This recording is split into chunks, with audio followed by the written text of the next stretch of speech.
Hello student, मैं सनी आप सभी का कुमार क्लासेस के ऑनलाइन पोर्टल पे स्वागत करता हूँ।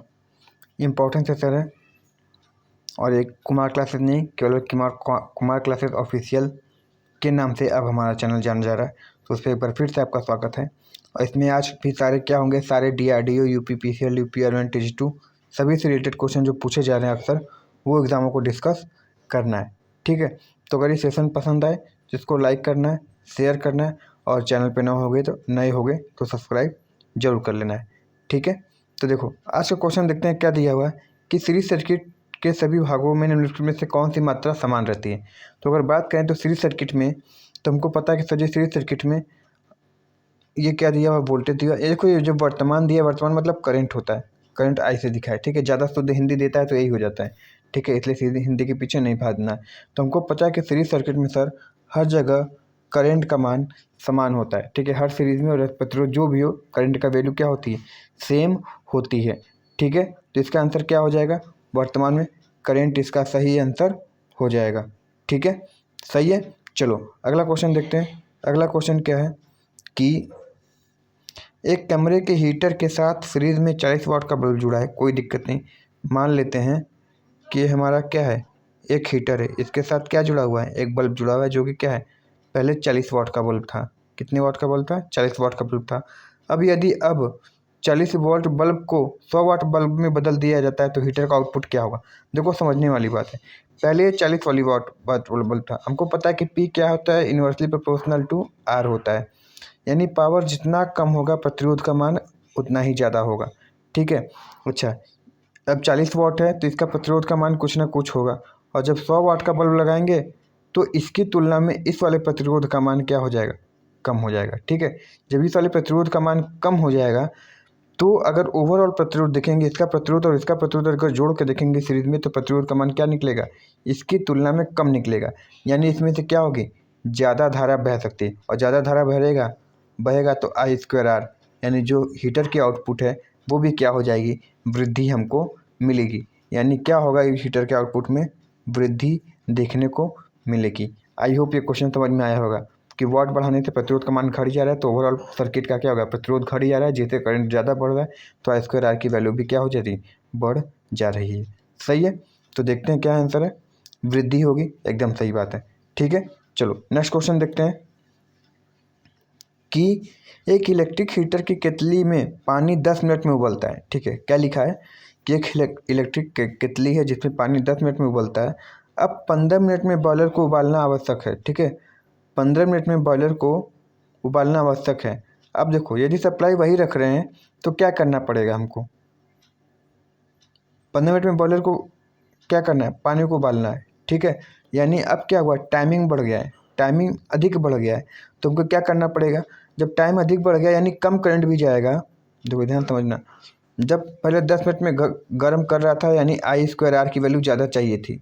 ठीक है, अब इसको 15 मिनट में गर्म करना है यानी I की वैल्यू क्या होगी, थोड़ी कम भी हो जाएगी तो सर चल जाएगी, कोई दिक्कत वाली बात नहीं होगी। तो I की वैल्यू कम करनी है, जिससे हीट थोड़ा कम भी होगा, तो 15 मिनट का समय तो सफिशियंट है। तो R की वैल्यू क्या होगी, हमको बढ़ानी होगी। और R की वैल्यू केवल और केवल किससे बढ़ सकता है सर, हीटिंग एलिमेंट का अगर प्रतिरोध बढ़ा देते हैं तो सॉरी लंबाई बढ़ा देते हैं तो प्रतिरोध का मान L बढ़ाने से प्रतिरोध का मान बढ़ता है, जिससे I घट जाएगा।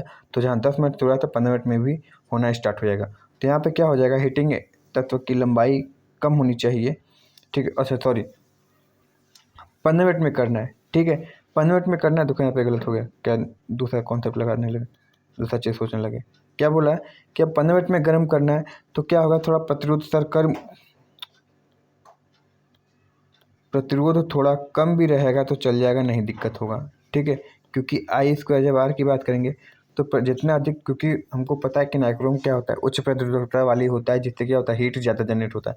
तो सर जी प्रतिरोध थोड़ा कम रखना पड़ेगा, क्योंकि अगर ये हीट कम जनरेट करेगा तो क्या होगा, पानी ज़्यादा देर में उबलेगा। तो इसके लिए हमको क्या करना पड़ेगा, हीटिंग तत्व की लंबाई को कम करनी पड़ेगी, जिससे क्या होगा, हीट कम जनरेट होगा, तो 10 के बजाय 15 मिनट में बॉयल होगा। ठीक है, इसलिए ऑप्शन ए क्या हो जाएगा हमारा, सही हो जाएगा। ठीक है, अब आंसर देखते हैं क्या दिया है, आंसर क्या दिया है जी, हाँ ठीक है, हीटिंग तत्व की लंबाई क्या होनी चाहिए, कम होनी चाहिए। ठीक है ना, चलो अगला क्वेश्चन देखते हैं।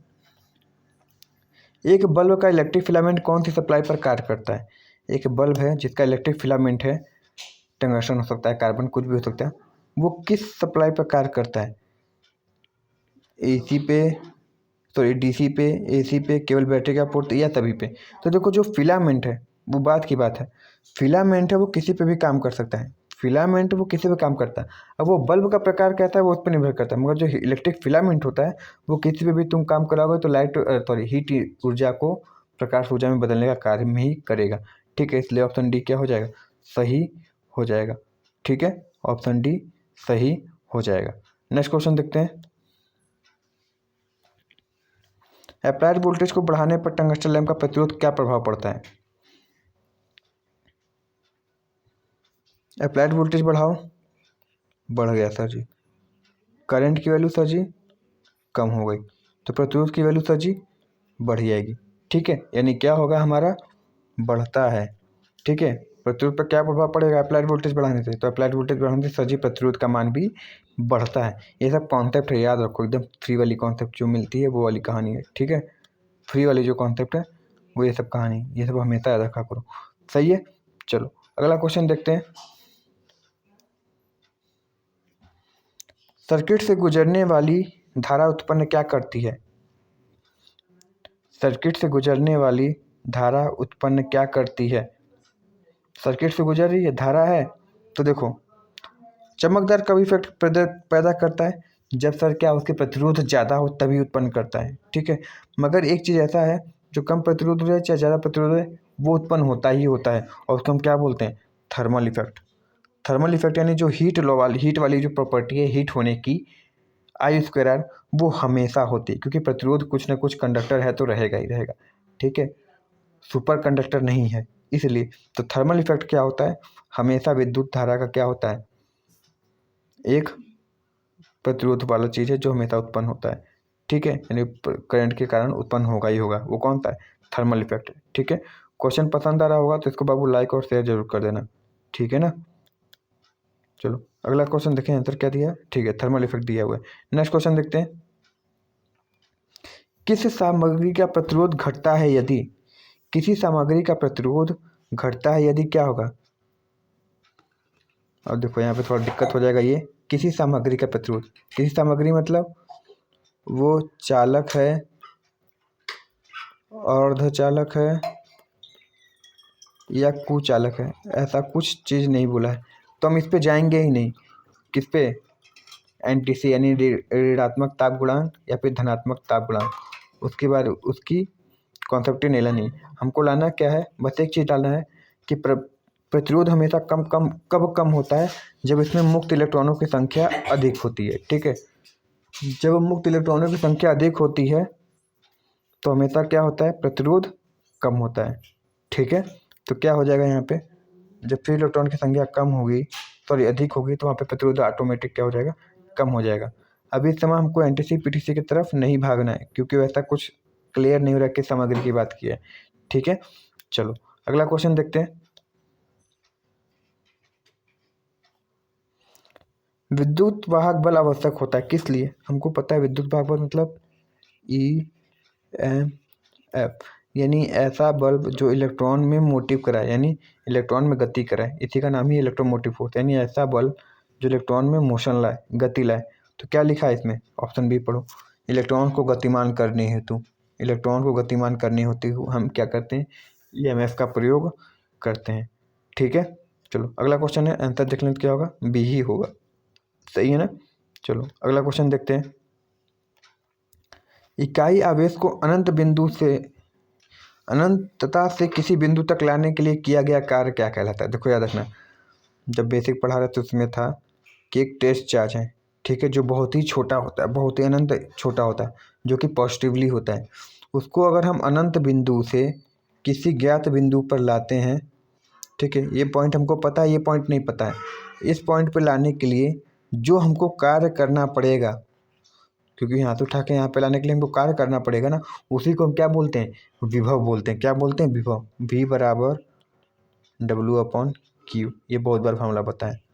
ठीक है, वह कार्य जो किसी आवेश को अनंत बिंदु से ज्ञात बिंदु तक लाने के लिए किया जाता है, उसी को क्या बोलते हैं, विभव बोलते हैं। ठीक है, अब देखो आंसर तो दो ही होगा, या तो विभव होगा या तो विभवांतर। विभवांतर क्या होता है कि एक ज्ञात बिंदु से दूसरे ज्ञात बिंदु तक लाने के लिए किया गया क्या, यानी ये भी बिंदु पता होती है, ये भी बिंदु पता होती है, तब विभवांतर होता है।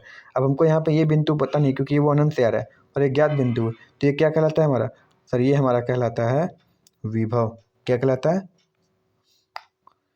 ये क्या कहलाता है, विभव। याद रखना है। आई होप समझ में आ गया होगा। ठीक है, चलो अगला क्वेश्चन देखते हैं। निम्न में से किसकी सामान्य तापक्रम पर निम्नतम प्रतिरोधकता होती है। नॉर्मल टेम्परेचर की बात कर रहा है, या फिर एक तरीके से कहें तो रूम टेम्परेचर की भी बात करें तो कोई गलत नहीं है। ठीक है, ठीक है, सामान्य तापमान पर ऐसा कौन सा पदार्थ है जिसका एकदम निम्न प्रतिरोध होता है, और इससे बड़ी हमसे बेहतर कौन जानेगा कि सर चांदी से बढ़ा या बेहतर कोई भी चालक नहीं हो सकता है, क्योंकि इसकी प्रतिरोधकता क्या होती है, न्यूनतम होती है, न्यूनतम। ठीक है, समझ में आया।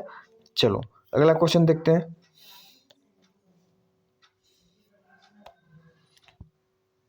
देखो ठीक है कर दिए, हम भी दिमाग लगा दिए ज़्यादा।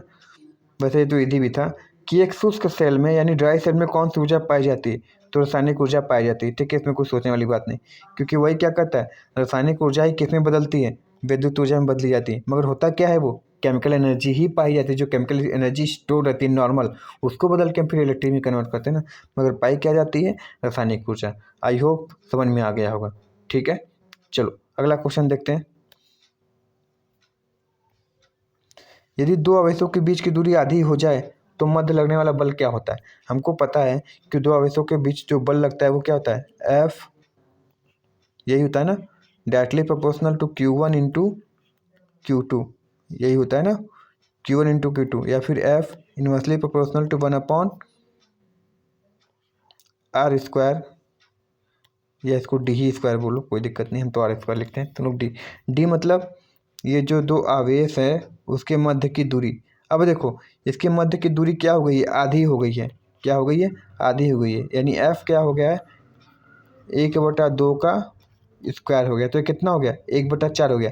1/4 नीचे होगा तो ऊपर जाएगा तो क्या हो जाएगा, 4 हो जाएगा, यानी जो बल है वो कितना हो जाएगा, 4 गुना हो जाएगा। कितना हो जाएगा सर, 4 गुना हो जाएगा। ठीक है, अगर ये 4 दोगुना कहा होता तो क्या हो जाता, 4 1/4 हो जाता है, यानी ऑप्शन बी सही हो जाता है। ठीक है, चलो अगला क्वेश्चन देखते हैं। जब दो समानांतर चालकों जिनमें से दो समानांतर चालक हैं जिनमें से एक दूसरे के विपरीत धाराएं प्रभावित हो रही हैं, यानी मान लो ऐसे एक चालक ये है दूसरा चालक ये है, एक में धारा का दिशा ये है और एक में धारा की दिशा ये है, ये I2 मान लेते हैं, ये I1 मान लेते हैं। ठीक है, एक दूसरे को संपर्क में लाया जाता है, यानी इन दोनों के बीच में ऐसा दूरी रखा जाता है कि एक दूसरे पर प्रभाव डाले। ठीक है, तो उन पे लगने वाला बल क्या होगा, आकर्षण होगा कि विकर्षण होगा। तो देखो आवेश और ध्रुव यानी पोल में जब विपरीत दिशा में होता है तो आकर्षण होता है, मगर इसमें जस्ट उल्टा है, धारा वाले केस में जस्ट उल्टा होता है। जब धारा विपरीत दिशा बढ़ता है तो हमेशा क्या लगता है, प्रतिकर्षण बल लगता है। क्या लगता है, प्रतिकर्षण यानी रिपल्सन बल लगता है। और वो बल कितना लगता है, तो सर बल लगता है, याद रखो, वैसे तुम लोग में इंपॉर्टेंट नहीं है, 2 × 10⁻⁷ I1 × I2/d। ठीक है, इसको याद रखना है, इतने बल की आवश्यकता, यानी इतना बल परिमाण के रूप में लगता है। सही है, चलो आगे देखते हैं। नेक्स्ट क्वेश्चन क्या दिया हुआ है, एक विद्युत धारा का मान और दिशा नियत दर पर परिवर्तित होते रहता है, तो यह कथन निम्न में से किस धारा से संबंधित है। अच्छा, क्या बदल रहा है, परिमाण भी बदल रहा है और दिशा भी बदल रहा है। तो सर ये तो आप मत बताइए, हमको पता है क्या होता है, प्रत्यावर्ती धारा होता है। ठीक है, क्या होता है, प्रत्यावर्ती धारा होता है। हाँ यार पता है, बी सही है। ठीक है, हम तो पता कुछ और बताने जा रहे थे, यही होता है।